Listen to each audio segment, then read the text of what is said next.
How the Rhinoceros Got His Skin. Once upon a time, on a lonely island on the shores of the Red Sea, there lived a man. He owned nothing in the world but his hat, a knife and a cooking stove, of that kind you must particularly never touch.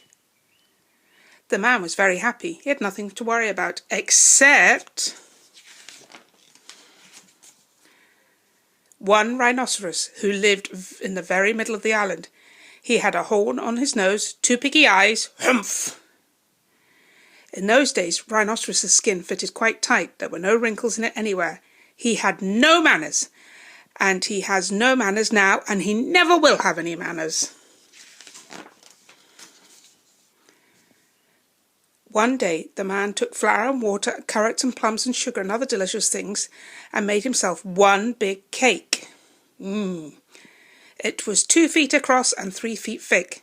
He put it in the stove and baked it. He baked it until it was beautiful, all beautifully brown. It smelled yummy.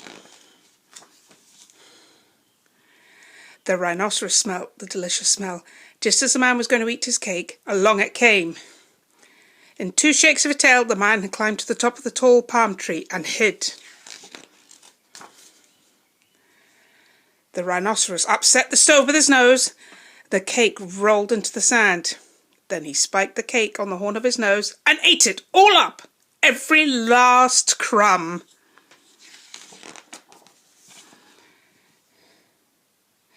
Then the rhinoceros went away, waving his tail back to his home in the very middle of the island.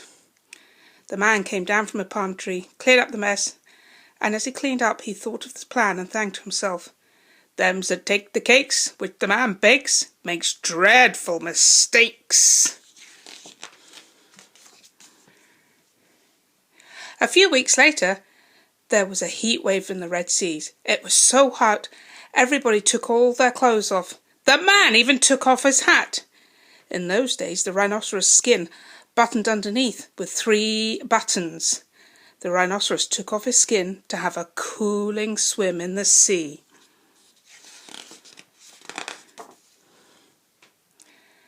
The rhinoceros did not say sorry to the man for eating his cake. He had no manners then, and he has no manners now, and he never will have any manners. He waded straight into the water and blew bubbles through his nose, leaving his skin on the beach. But the man found his skin. He smiled a big smile, then danced 3 times round the skin and rubbed his hands.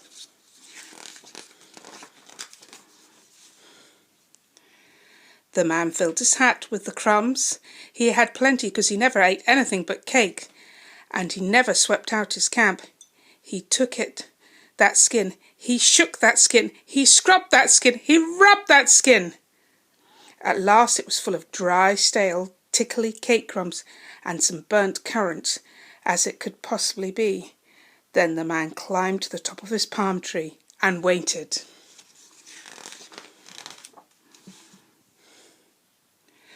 When the rhinoceros came from his swim, he put on his skin and buttoned up the 3 buttons. And it tickled just like cake crumbs in bed. And he wanted to scratch, but it made it worse. Then he lay down on the sand, and he rolled, and he rolled. Then he ran to the palm tree, and he rubbed, and he rubbed, and rubbed himself. He rubbed a wrinkle over his shoulders, and another one underneath his legs. Ping!